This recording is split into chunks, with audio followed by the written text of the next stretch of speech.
ప్రియ దేవుని బిడ్డలారా, ఇద్దరు కూడా వచ్చినటువంటి వారిని బ్రతిమలాడుతూ ఉన్నారు.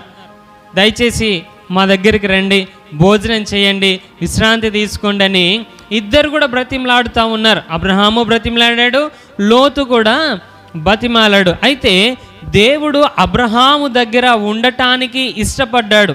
అయ్యా రండి, కాస్త నీళ్ళు ఇస్తాను, కాళ్ళు కడుక్కోండి, భోజనం చెప్పిస్తాను, తినండి, విశ్రాంతి తీసుకోండి అని చెప్పినప్పుడు సరే నువ్వు చెప్పినట్లు కానీ అని అక్కడ 18వ అధ్యాయంలో మనం చూస్తాము. లోతు కూడా వీరిని ఆహ్వానిస్తాడు.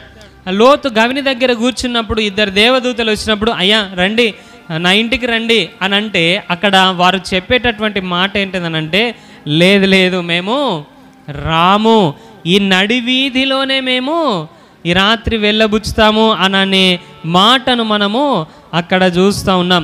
అబ్రహాముది గుడారమే, చిన్న గుడారమే, అయినప్పటికీ కూడా అక్కడికి వెళ్ళటానికి ఇష్టపడ్డారు. అబ్రహాముది గుడారమే, అక్కడ చాలా కంఫర్ట్గా ఫీల్ అయ్యేటటువంటి అవకాశం లేదు, అన్ని వసతులేమి ఉండవు, అయినప్పటికీ కూడా వెళ్ళటానికి ఇష్టపడ్డారు.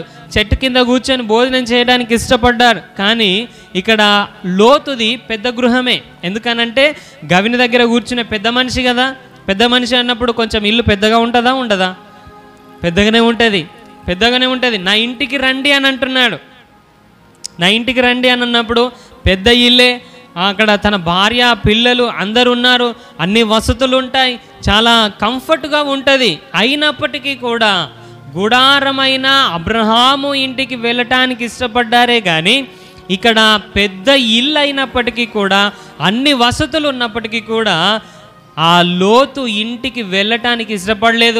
మేము ఇక్కడే గడుపుతాం నడి వీధిలో అని అంటున్నారు. అంటే ఈ సొదొమ ప్రాంతము ఎలాంటిది అనంటే చాలా భయంకరమైనటువంటి పాపముతో నిండినటువంటి ప్రాంతము. అలాంటి ప్రాంతములో నడివీధిలోనైనా వెళ్ళబుచ్చుతాము కానీ నీ ఇంటికి రాము అని అంటున్నారు. ఒకసారి మనల్ని మనము ఆలోచన చేసుకోవాలి. పాపముతో నిండిన ఆ ప్రాంతంలో ఆ నడివీధిలోనైనా ఉండటానికి ఇష్టపడుతున్నారు దేవదూతలు, కానీ శరీర సంబంధి అయిన ఇంట్లో వెళ్ళటానికి ఇష్టపడటం లేదు. ప్రియ దేవుని బిడ్డలారా, ఈ దినం మనల్ని మనము పరీక్షించుకోవాలి. దేవుడు మన గృహములో ఉండటానికి ఇష్టపడుతున్నాడా? మనది చిన్న గృహమా, మనది పెద్ద గృహమా, అది తర్వాత విషయం. మనము ఆత్మీయకంగా ఉంటే, ఆత్మ సంబంధులముగా ఉంటే అది చిన్న గృహం అయినప్పటికీ కూడా దేవుడు ఉండటానికి ఇష్టపడతాడు.